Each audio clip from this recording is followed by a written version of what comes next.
के रास्ते के हाईवे से लगा एक गांव था।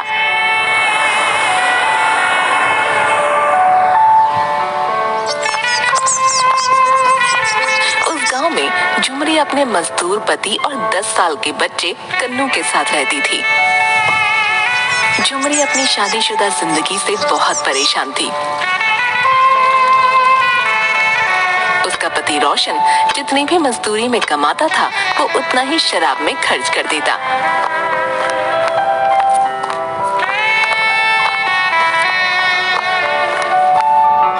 एक दिन दोपहर को झुमरी अपनी रसोई में खाना बनाने के लिए कुछ सामान देख रही थी। इस डिब्बे में कुछ नहीं है, अब तो दाल चावल भी नहीं बचा। आज मैं खाने में क्या बनाऊंगी?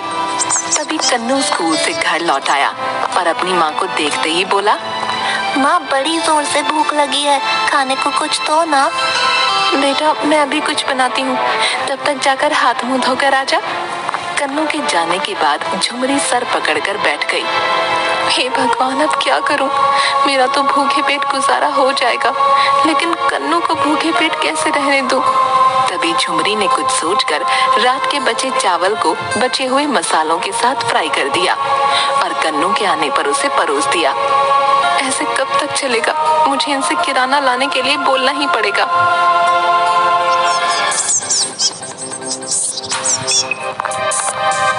शाम को जब उसका पति काम से लौटा तो झुमरी ने उसे शराब के नशे में देखा। आज फिर आप शराब पीकर आए हैं, सारा पैसा आप शराब में बर्बाद कर देते हैं। घर का सारा राशन खत्म हो गया है, कम से कम आप जाकर दुकान से सामान तो ले आइए। सामान कहाँ से लाऊं? मेरे पास कोई पैसा नहीं है, समझी? लेकिन आपको परसों ही तो तनख्वाह मिली थी, आपने सारे पैसों का क्या किया? अभी राशन लाना है, कन्नू के स्कूल की फीस भरनी है। मेरे पास इतने पैसे नहीं है, कन्नू को स्कूल जाने की जरूरत नहीं है, समझी? मैं तो कब से कह रहा हूँ उसे मेरे साथ काम पे भेजा करो, लेकिन तुम्हें तो उसे पढ़ाने लिखाने की धुन सवार है। तो क्या आप चाहते हैं कि वो भी आपकी तरह मजदूरी करे? अगर वो पढ़ेगा तो कुछ अच्छा काम कर पाएगा। तो फिर तुम खुद ही उसकी पढ़ाई की व्यवस्था करो, मुझसे वैसे मत मांगो, समझी? लेकिन मैं कहाँ से पैसे लाऊंगी?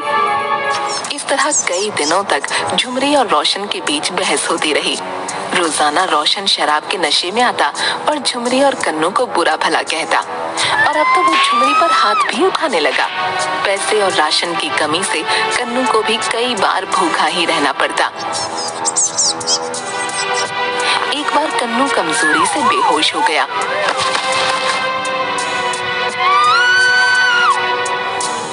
उस दिन तंग आकर झुमरी ने घर छोड़ने का फैसला कर लिया और कन्नू के साथ अपनी बहन के घर जाकर कोई मदद लेने की सोची।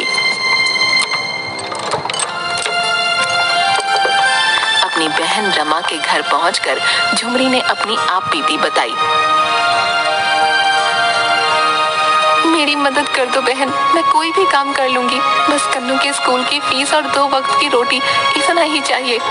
झुमरी तूने उस शराबी का साथ छोड़कर अच्छा किया, तू फिक्र मत कर, तेरे जीजा जी का रेस्टोरेंट है, वो तुम्हें कोई ना कोई काम दे ही देंगे। हाँ झुमरी, तुम कुछ वक्त के लिए यहीं रह सकती हो। मैं तुम्हें रेस्टोरेंट में काम दे दूंगा और उस काम की पगार भी दूंगा, ठीक है? मैं यहाँ रहकर आप पर बोझ नहीं बनना चाहती। अगर रेस्टोरेंट में कोई कमरा हो तो मुझे वहीं रहने की इजाजत दीजिए। बदले में मैं रात में सफाई भी कर दूंगी और वहाँ पहरा भी रहेगा। राहुल झुमरी की बात मान लेता है और दोनों को रेस्टोरेंट के कमरे में रहने की इजाजत दे देता है। झुमरी वहाँ काम करने लगती है। एक दिन रेस्टोरेंट का रसोइया बहुत बीमार पड़ गया और उसकी जगह राहुल को तुरंत कोई दूसरा रसोइया नहीं मिल रहा था। तब झुमरी राहुल को परेशान देखकर बोली, जीजा जी अगर आपको परेशानी ना हो तो आज का खाना मैं तैयार कर देती हूँ। राहुल के पास कोई चारा नहीं था और कस्टमर्स के आने का वक्त हो चला था, इसलिए उसने झुमरी को उस दिन का खाना तैयार करने को कहा। रेस्टोरेंट में एक 4 कस्टमर आकर टेबल पर बैठे। राहुल उनका ऑर्डर लेने गया। भैया 1 प्लेट कढ़ाई पनीर, 15 रोटियां, तड़के वाली दाल और बाद में फिर 1 प्लेट चावल ले आना, ठीक है? राहुल ऑर्डर लेकर झुमरी को खाना तैयार करने को बोलता है। थोड़ी ही देर में वेटर उन लोगों के सामने खाना लगाता है। खाने का पहला निवाला चखते ही उस आदमी ने कहा, अरे वाह राहुल भाई, आज आपके खाने की बात ही अलग है। वाह, क्या लजीज स्वाद है भैया, वाह। आहा, हाँ भैया, पनीर की सब्जी तो बहुत ही लाजवाब है भैया, वाह। आहा हा हा। राहुल ये सुनकर बहुत खुश था। उसने अंदर जाकर झुमरी से उसके काम की तारीफ की। वाह झुमरी, तुम तो सच में छुपी रुस्तम निकली है। क्या खाना बनाया है, कस्टमर बहुत खुश थे। बहुत बढ़िया, बहुत बढ़िया। बस दिल से बनाया जीजा जी, उन्हें अच्छा लगा, बड़ी अच्छी बात है। उस दिन हर कस्टमर ने खाने के टेस्ट की बड़ी तारीफ की। तब झुमरी को अपने ऊपर आत्मविश्वास आया कि वो खुद भी कुछ अच्छा काम कर सकती है। रात में राहुल ने खुश होकर झुमरी को बोनस भी दिया।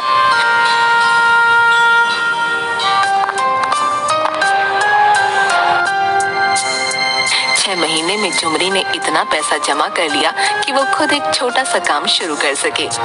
उसने एक दिन राहुल से कहा, जीजा जी, अब मैं अपना खुद का छोटा सा ढाबा खोलना चाहती हूँ। कन्नू बड़ा हो रहा है और मैं उसे आगे पढ़ाई के लिए शहर भेजना चाहती हूँ।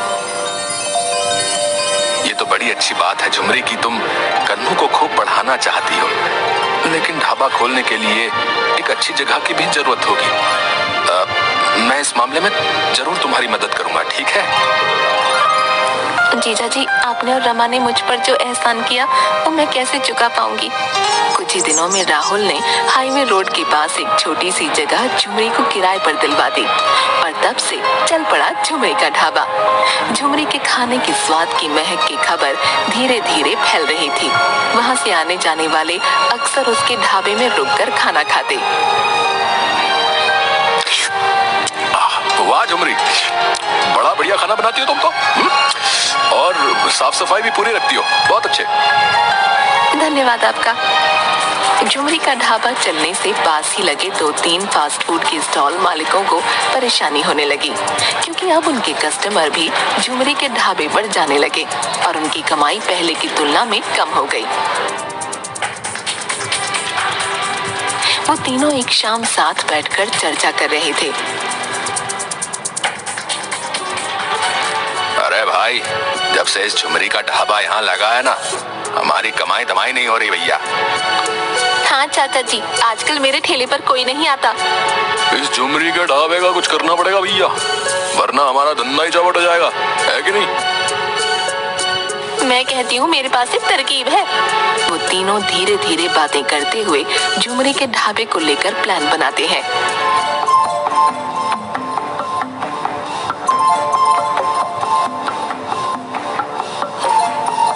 अगले दिन झुमरी सुबह से सफाई करके खाना बनाने की सारी तैयारी करके रखती है। जब वो काम से बाहर निकली तो वो फूड स्टॉल वाली औरत चुपके से कुछ मरे हुए चूहे ले जाकर दाल की कढ़ाई में डाल आई।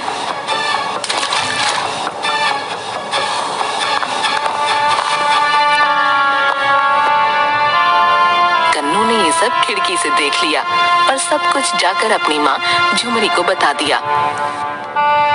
माँ, वो ठेले वाली आंटी ने मरा हुआ चूहा दाल के पतीले में डाल दिया। क्या सच में? अरे ये किसी को आराम से 2 पैसे कमाते हुए भी नहीं देख सकते। झुमरी चुपचाप उस दाल को बदलकर फिर से नई दाल पकाती है। इस सब से झुमरी सतर्क हो गई थी और उन 3 लोगों को झुमरी के खिलाफ कुछ करने का मौका नहीं मिल रहा था। एक दिन तंग आकर वो औरत बाकी दोनों से कहती है, क्यों ना इस झुमरी का ढाबा ही जला दिया जाए? अरे नहीं, किसी की जान का नुकसान हुआ तो मैं ऐसा काम नहीं करूंगा बाबा। मुझे तो ये सुझाव अच्छा लगा। झुमरी का ढाबा जड़ से मिट जाएगा और हमारा काम दोबारा अच्छा चलने लगेगा। हाँ। उस रात वो दोनों चुपके से जाकर झुमरी के ढाबे के आसपास मिट्टी का तेल डालने लगे। आज के बाद इस ढाबे का नामो निशान खत्म। उसी वक्त उस औरत से गलती से एक सामान गिर गया और झुमरी की आंख खुल गई। झुमरी उठकर बड़ी सावधानी से खिड़की के पास जाकर देखती है तो सारा माजरा समझ जाती है। इससे पहले कि वो लोग आग लगाते, झुमरी वहां पहुंच गई। उसे देखकर वो दोनों बड़ा घबरा गए। मैं इतने दिनों से आप लोगों की सारी उल्टी सीधी हरकतें बर्दाश्त कर रही थी, लेकिन अब तो आप लोगों ने हद ही पार कर दी। आप यहाँ आग लगाने चले आए और ये भी नहीं सोचा कि मैं और मेरा बेटा यहीं अंदर होंगे। आप लोग अपना उल्लू सीधा करने के लिए किसी की जान लेने पर उतारू हो गए। क्यों राधा, तुम्हारी भी तो मेरे बराबर की बेटी है ना। तुम्हारी बेटी और तुम्हारे साथ कोई ऐसा करे तो? ये सुनकर उस औरत और आदमी ने सर झुका लिया। अगर मेरे ढाबे से आपकी ग्राहकी कम हुई है तो मेरे काम को खराब करने में ध्यान देने के बजाय आप लोगों को अपना काम अच्छा करना चाहिए। किसी के नुकसान में अपना फायदा नहीं देखना चाहिए। आज एक बार फिर मैं आखिरी बार आपको जाने दे रही हूँ, लेकिन अगर आपने कुछ करने की कोशिश की तो मैं पुलिस में शिकायत दर्ज कराऊंगी। झुमरी की बातों से डरकर और शर्मिंदा होकर वो लोग तुरंत वहां से निकल गए, लेकिन बदले की आग से तीनों और ज्यादा बिलबिलाने लगे। एक शाम को नहर के किनारे दोनों ठेले वाले शराब की बोतल हाथ में लिए। उस झुमरी को आज ऐसा सबक सिखाएंगे कि जिंदगी भर याद रखेगी भाई। उस दिन की बेइज्जती अभी तक मेरे दिमाग में घूम रही है भाई। उसको आज नहीं छोड़ूंगा मैं। शाम के खाने का वक्त था। झुमरी अपने ढाबे पर बैठे ग्राहकों को खाना खिला रही थी। ओह बहन जी, मजा ही आ गया आज तो खाने में। क्या दाल मखनी बनाई थी आपने। 2 दिन तक स्वाद नहीं जाने वाला। ओ 100 रबदी हो। धन्यवाद सरदार जी, बस आप लोगों का प्यार है जिसकी वजह से आज अपने परिवार को पाल रही हूँ। अच्छा बहन जी, अब मैं चलता हूँ। 12 बजे तक गड्डी हिमाचल के बत्ती में लगानी है। ओ छट्टू ओ चल जल्दी शीशे पे कपड़ा मार। और ट्रक वाला वहाँ से चला जाता है। ओ मैं निकला ओ गड्डी लेके ओ सड़क पे ओ एक मोड़ आया ओ थे गड्डी छोड़ आया ओए। उसके कुछ ही देर बाद दोनों ठेले वाले झुमरी के ढाबे पर आ जाते हैं। अरे ओ झुमरिया, बहुत मचक रही थी उस दिन, हैं? आज तेरा हिसाब बराबर करने आया समझी। उस दिन तुम लोगों को पुलिस के हवाले कर ही देना चाहिए था। तुम लोग सीधे तरीके से बात नहीं मानने वाले। आज तुझे बगल वाली नहर में धकेल कर तेरा किस्सा खत्म कर दूंगा मैं। ढाबे पर खाना खाने वाले सब लोग तमाशा देखने लगे, लेकिन कोई उन शराबियों को रोकने की हिम्मत नहीं कर पा रहा था। दोनों आदमी झुमरी से बदतमीजी करने लगे। तभी ढाबे पर एक ट्रक आकर खड़ा होता है। ओ बेवड़े इधर उधर अकेली औरत पे क्या धौल जमाते हो हैं? अबे तू कौन है? निकल यहाँ से बे, नहीं तो हड्डी बसली एक कर दूंगा। ओए तेरी मानो मासी आँखां हैं। और रुक तू रुक। सरदार जी तभी उसको एक हाथ से बगल में दबोच लेते हैं और अच्छे से धुलाई कर देते हैं। ओ बहन जी, अब जमाना बदल गया है, अपनी रक्षा खुद ही करनी पड़ती है। ओ उठाओ डंडा और शुरू हो जाओ। तभी झुमरी गुस्से से पास ही पड़ा डंडा उठाती है और दूसरे शराबी की पिटाई करना शुरू कर देती है। अरे भाई बचाओ, छोड़ो भाई, छोड़ दे, माफ कर दो भाई, छोड़ दे भाई, मारो भाई, गलती हो गई। तभी वहाँ पुलिस आ जाती है और दोनों शराबियों को गिरफ्तार कर लेती है। ओ आओ जी, ओ इंस्पेक्टर साहब, ओ ले जाओ इन्हें और बाकी की खातिरदारी थाने में करो इनकी। अरे चल, अरे थाने को बहुत गर्मी चढ़ी है, हैं? ले चल इनको, आज जरा आन मिलो सजना करते हैं इनके साथ। ओ बहन जी, और ये तो अच्छा हुआ कि मैं अपना लट यहीं भूल गया था और 100 से लेने वापस आ गया, नहीं तो न जाने क्या अनर्थ हो जाता। इसके बाद झुमरी ने अब किराए की जगह खुद की जमीन लेकर अपना ढाबा बना लिया और उसका ढाबा दिन रात तरक्की करने लगा। और झुमरी ने अब कई लोगों को काम पर रखकर उन्हें रोजी रोटी का साधन दिया और अपने बेटे को भी अच्छी शिक्षा के लिए शहर भेज दिया।